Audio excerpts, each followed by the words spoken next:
Et oui, nous vivons dans un monde où le pipeau est en train de dominer la communication, mais je ne vais pas vous faire de cours de musique, je vais vous parler de l'industrie automobile mondiale, je vais vous parler de Renault, je vais vous parler de Luca de Meo. Bienvenue avec la voix de Louis, abonnez-vous à la chaîne pour recevoir des notifications et savoir quand je mets en ligne d'autres vidéos. À tout de suite. La 4L est en train d'arriver dans les conditions sous l'impulsion de Luca de Meo, qui est allé chercher dans les véhicules d'autrefois, dans le vintage, il est allé chercher l'image de véhicules qui ont été des succès commerciaux faramineux, comme la 4L et la R5, qui étaient ces véhicules populaires que tout le monde a conduit en France, quasiment sans exception, et qui l'ont emprunté à leur papa, qui l'ont acheté dans leur jeunesse, etc., etc. La 4L et la R5 ont désormais malheureusement des moteurs électriques. Et là, les problèmes commencent. Et puis, le coût de revient de la production de ces véhicules électriques est tel qu'ils sont plus populaires du tout, à l'opposé de ce que ces anciennes voitures proposaient aux consommateurs d'autrefois, parce que les entreprises qui avaient créé la R5 et la 4L connaissaient leurs clients, savaient quels étaient leurs moyens et avaient créé un produit qui correspondait à la demande. C'est un petit peu l'essence du business automobile, c'est de concevoir des engins à vendre qui correspondent à un acheteur. Eh bien non, aujourd'hui, les véhicules doivent correspondre à un législateur.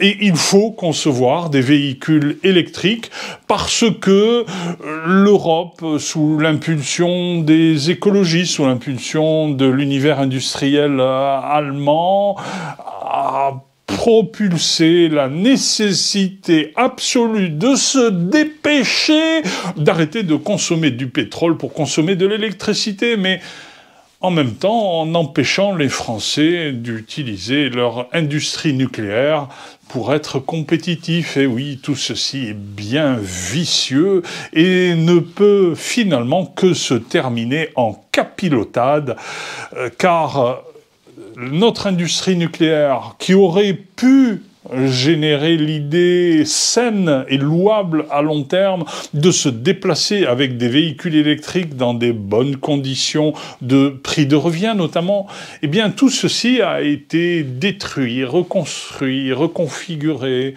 avec un manque de cohérence, sauf pour les carrières politiques des écologistes, qui ont plus de facilité à gagner de gros salaires en tant que députés et autres administrateurs finalement inutiles qu'à aller travailler dans des entreprises comme Luca de Meo. Car Luca de Meo finalement a sauvé Renault il y a quelques années quand l'action était passée de 100 € à 12 €. Lui, il est arrivé, Zorro Luca a fait remonter l'action de 12 € à 44 €. Bon, il a eu beaucoup de subventions grâce à Macron. Grâce à Macron qui a balancé en gros près de 8 milliards d'euros de subventions et de prêts garantis par l'État à Renault. Alors évidemment, Renault a reçu 8 milliards, il les a redistribués à ses actionnaires, ce qui quelque part est un petit peu normal, car en plus ses actionnaires auraient pu se tirer, et l'action est remontée à 44 €. Luca de Meo a gagné, il est devenu le champion du monde de redressement de l'industrie automobile. Mais il est en train de se barrer dans l'industrie du luxe. Mais que se passerait-il dans l'univers de l'automobile? eh bien, les 10% de perte de chiffre d'affaires en quelques années de l'industrie automobile mondiale expliquent peut-être cela. Luca de Meo s'est peut-être rendu compte que, il avait soufflé dans une bouée qui était crevée et sur laquelle il n'était pas possible de mettre indéfiniment des rustines de subventions. Et une fois les subventions terminées, eh bien, peut-être bien que cette industrie pourrait continuer à plonger, car, vous le savez, les voitures électriques ne se vendent que grâce aux subventions, c'est-à-dire que la collectivité doit cracher au bassinet pour le bénéfice de quelques-uns qui, sous couvert d'écologie qui va sauver la planète, achètent des véhicules à bon compte, et notamment des véhicules d'entreprise qui ne subissent pas la taxe de véhicules de société pour pouvoir rouler dans des Tesla, là où normalement ils auraient dû rouler dans des voitures beaucoup plus ordinaires. Mais cela finalement ne leur coûte pas grand-chose, c'est leur entreprise qui paye, et leur entreprise, elle, ne paye pas beaucoup de taxes. Pourquoi? Parce que ce sont les autres contribuables qui payent les voitures à ces gens-là. Les voitures électriques, les voitures écologiques. Enfin, écologiques.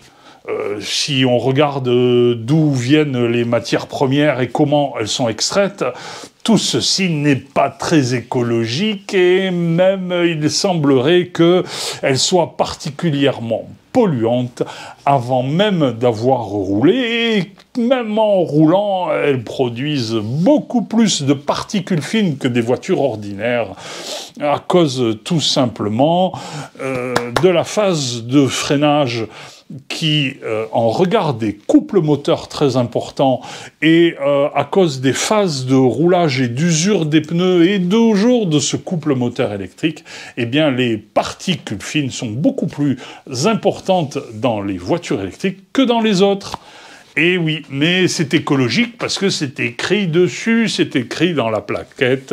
Vous allez sauver la planète en roulant en voiture électrique. Eh bien voilà, on a voulu aller trop vite sous l'impulsion des écologistes qui voyaient là une bonne façon de devenir les rois du monde avec de bons salaires sans beaucoup bosser.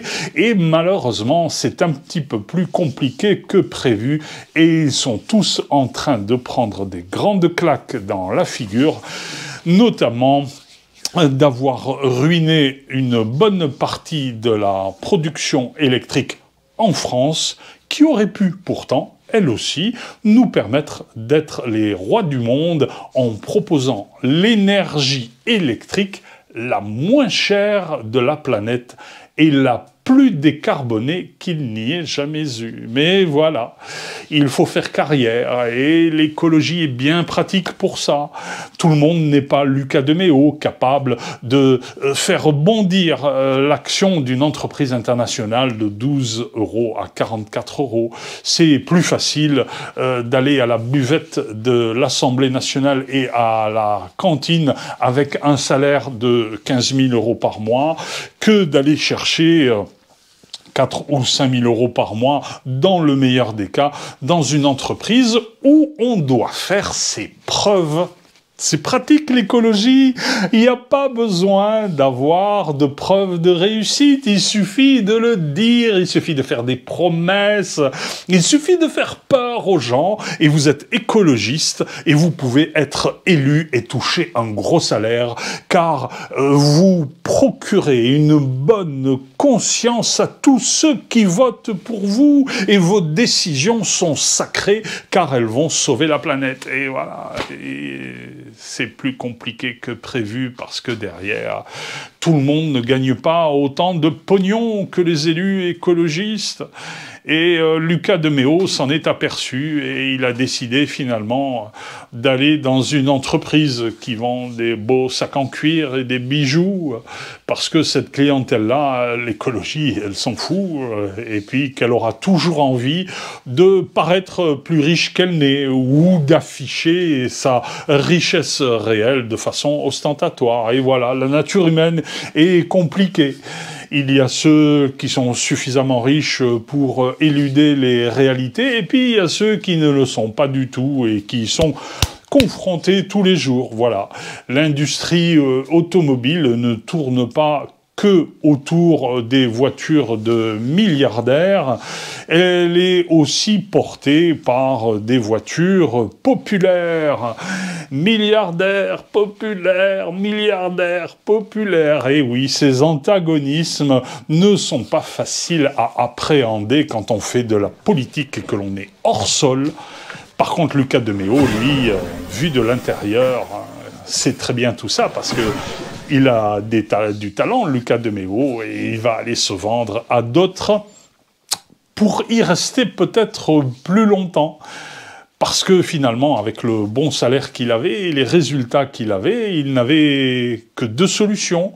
Rester et attendre le déclin, ou partir et se vendre à prix fort dans d'autres domaines. Et voilà, c'est un vrai businessman. Il s'est certainement très bien vendu, il a bien bossé, il a encaissé plein de pognon grâce à l'écologie. Et oui, la boucle est bouclée. L'industrie automobile, malheureusement, ne se contentera pas de l'écologie pour durer. Il va falloir pendant des années et des années continuer à rouler avec des carburants fossiles parce que malheureusement, l'électricité n'offre pas suffisamment de liberté aux utilisateurs pour pouvoir aller facilement à droite et à gauche, au-delà d'une centaine de kilomètres, dans une machine à laver à roulettes, dont d'ailleurs j'ai pu constater sur les 200 kilomètres qui me séparent de Paris l'autre jour, que les 8 voitures qui étaient en panne sur le bord de la route étaient toutes des voitures électriques. Alors, ça aussi, c'est un bon business. Dépanneur de voitures électriques. Tiens, c'est une idée pour Lucas de Méo. Il pourrait créer un réseau de dépannage de voitures électriques, Lucas de Méo. Allez, les écologistes, c'est bientôt fini. Vous n'aurez plus vos places à l'Assemblée nationale.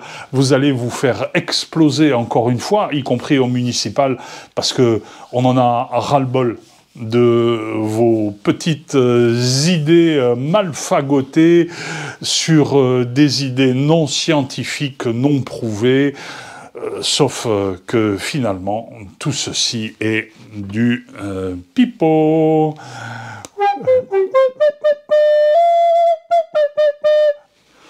Abonnez-vous!